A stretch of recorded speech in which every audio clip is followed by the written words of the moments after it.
Video like जरूर कर लीजिए और ऐसे वीडियो लगातार फ्री में पाने के लिए चैनल को तुरंत सब्सक्राइब कर लीजिए और बेल आइकन को जरूर टैप कर लीजिए ताकि आगे भी सारे वीडियो आपको मिलते रहे। यूट्यूब में फॉलो करते हैं तो प्लीज ये वाला फ्री टेलीग्राम चैनल जरूर ज्वाइन कर लीजिएगा। सारे नोटिफिकेशन सारे अपडेट यहीं पे आते हैं, ध्यान रखिएगा। नमस्कार दोस्तों, स्वागत है आप सभी का ऑनलाइन एग्जाम प्रिपरेशन पर, which is the part of study for civil services. दोस्तों आज के वीडियो में हम देखने वाले हैं भारत के प्रमुख पर्वतीय दर्रे। ये वीडियो आपका आरओ यानी कि समीक्षा अधिकारी और सहायक समीक्षा अधिकारी जो कि यूपीपीएससी एग्जाम कराती है उसके लिए इंपॉर्टेंट रहेगा। बीईओ यानी कि ब्लॉक एजुकेशन ऑफिसर के लिए इंपॉर्टेंट रहेगा। बीडीओ वालों के लिए भी इंपॉर्टेंट हो सकता है।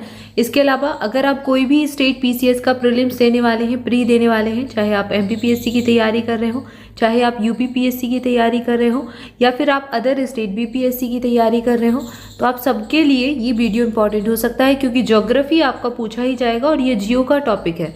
ज्योग्राफी का ये टॉपिक है, इंपॉर्टेंट टॉपिक है, दर्रों से प्रश्न पूछे ही जाते हैं, तो सबके लिए इंपॉर्टेंट है। पूरा वीडियो ध्यान से देखिए। ये पार्ट 1 है, इसका पार्ट 2 भी आएगा जिसमें हम सारे दर्रे कवर कर लेंगे, जितने भी पासेस हैं इंडिया के पर्वतीय पासेस सबको हम देख लेंगे। तो सबसे पहला ये है दर्रा रोहतांग दर्रा, यहाँ पर दिया गया है। ऊंचाई इतनी इंपॉर्टेंट नहीं है, एक दो अपने अगर आपके राज्य में कोई पड़ता है तो उसकी आप याद रख सकते हैं, वो पूछ सकते हैं। बाकी आपको सिर्फ इसकी अवस्थिति याद रखनी है और इससे संबंधित कुछ फैक्ट हैं वो याद रखने हैं, यही एग्जाम में पूछे जाते हैं। रोहतांग दर्रा कहाँ पर है? पीर पंजाल रेंज के पूर्वी हिस्से में मनाली से 51 किलोमीटर हिमाचल प्रदेश में ये अवस्थित है। 51 किलोमीटर है ये पीर पंजाल जो रेंज है वहाँ से। यह हिमाचल प्रदेश के कुल्लू, लाहौल और स्पीति को घाटी को जोड़ता है। अब ये चीज़ जो है एग्जाम में पूछी गई है कई बार कि ये जो रोहतांग दर्रा है ये किसको जोड़ता है। रोहतांग दर्रे से नहीं, दूसरे दर्रों से प्रश्न बना है, लेकिन इससे भी पूछ सकते हैं। जब कोई दर्रा दो घाटियों को जोड़ता है तो उससे उसके संदर्भ में प्रश्न एग्जाम में पूछा ही जाता है। तो इसको ये चीज़ बस याद रखनी है कि कुल्लू, लाहौल और स्पीति को ये जोड़ देता है। KS बीच में KRS ऐसे करके कुछ भी ट्रिक बना लीजिए कि कुल्लू और स्पीति घाटी और रोहतांग दर्रा ऐसे करके याद कर लीजिए। और यहाँ पर सीमा सड़क संगठन यानी कि जो हमारी BRO होती है इनके द्वारा इसको बनाया गया था। सड़क जो है, सड़क की पहुँच बहुत अच्छी है और इसको BRO के द्वारा बनाया गया था। बियाफो दर्रा है काराकोरम, लद्दाख का बाल्टिस्तान क्षेत्र जो है वहाँ पर अवस्थित है। सिगर नदी बियाफो और बाल्टेरो के पिघले हुए पानी से बनती है। हिस्पर के बाद दूसरा सबसे ऊंचा ग्लेशियर यही है। हिस्पर सबसे ऊंचा ग्लेशियर, उसके बाद दूसरा सबसे ऊंचा ग्लेशियर यहीं पर है। अगला दर्रा है तुजू दर्रा, यह मणिपुर में अवस्थित है। मणिपुर के दक्षिण पूर्व में म्यांमार की सीमा पर यह अवस्थित है। इस दर्रे से होकर म्यांमार के लिए मार्ग जाता है, मतलब अगर म्यांमार जाना है तो इस दर्रे से होकर जाना होता है। जोजिला दर्रा जम्मू कश्मीर जास्कर श्रेणी में है। इस श्रेणी को थोड़ा सा याद रखें, जा से जोजिला, जा से जास्कर, जम्मू कश्मीर, ट्रिपल J बन जाएगा। और यह श्रीनगर को कारगिल से और लेह से जोड़ता है। यह श्रीनगर को कारगिल और लेह से जोड़ेगा। ये फैक्ट बहुत इंपॉर्टेंट है, ये पूछ भी चुके हैं एग्जाम में। यहाँ अत्यधिक हिमपात होता है, दिसंबर से मध्य मई तक बंद रहता है। सीमा मार्ग संगठन इस मार्ग के पथ प्रदर्शक है। हाल ही में से राष्ट्रीय राजमार्ग NH10 भी घोषित किया गया। अब इसको NH10 नेशनल हाईवे 10 भी घोषित किया गया है। जोजिला दर्रा और एशिया का सबसे लंबा द्विदिशा मार्ग बनाने के लिए 6,809 करोड़ रुपया स्वीकृत किया गया है। इसके द्वारा श्रीनगर और लेह का मार्ग 3.5 घंटे समय के स्थान पर 15 मिनट में पूरा होगा। तो देखो ये अगर हो गया, पूरा डेवलप हो गया, तो ये जो दूरी है ये सिर्फ 3.5 घंटे से घटकर 15 मिनट रह जाएगी, तो एक बड़ी बात है। इसके बाद अगला दर्रा है ट्रेल दर्रा उत्तराखंड के पिथौरागढ़ और बागेश्वर जिलों में पिंडारी ग्लेशियर में अंत में स्थित है। यहाँ पर पिंडारी ग्लेशियर है जो कि यहीं पर स्थित है। इन्हीं ग्लेशियरों के अंत में ट्रेल दर्रा अवस्थित है। यह पिंडारी घाटी को मिलम घाटी से जोड़ता है। अत्यंत तीव्र ढाल और बीहड़ इलाके इस दर्रे से गुजरना कठिन बनाता है। अब तीव्र ढाल है और बीहड़ इलाके हैं तो यहाँ पर निकलना बहुत ही कठिन हो जाता है। अगला दर्रा है थांगला दर्रा, ये बहुत इंपॉर्टेंट है। थांगला चांगला लद्दाख में है ये, और यह खारदुंगला के बाद यह भारत का दूसरा सबसे ऊंचा वाहन चलने योग्य दर्रा है। चांगला दर्रा ये महान हिमालय में लद्दाख से तिब्बत को जोड़ता है और यहाँ से तांगसे नगर को सड़क भी जाती है। दर्रे में एक मंदिर भी है जो चांगला बाबा को समर्पित है। अगला दर्रा है देवसा दर्रा, महान हिमालय में ऊंचे पर्वतीय दर्रा है जो हिमाचल प्रदेश के कुल्लू और स्पीति जिलों के बीच में स्थित है। यह दर्रा कुल्लू और स्पीति के बीच पारंपरिक पिन पार्वती दर्रा मार्ग को आसान बनाता है और छोटा विकल्प प्रदान करता है। मतलब कुल मिलाकर ये क्या है, अगर इनसे मार्ग बना दिया जाता है दर्रों से तो जो दूरी है वो कम हो जाती है। या तो दर्रे से घूम कर जाना पड़ता है, अगर इसी से निकल जाएं तो दूरी कम हो जाएगी। इसके बाद अगला दर्रा है दिहांग दर्रा, अरुणाचल प्रदेश में है। दिहांग, देवांग ये एग्जाम में बहुत पूछे गए। दिफू दर्रा ये सब अरुणाचल प्रदेश में है। यह अरुणाचल प्रदेश को मांडले यानी कि म्यांमार से जोड़ता है। दिहांग दर्रा। दिफू दर्रा अरुणाचल प्रदेश के पूर्व में है। यह अरुणाचल प्रदेश को मांडले से जोड़ता है और यह पूरे वर्ष खुला रहता है।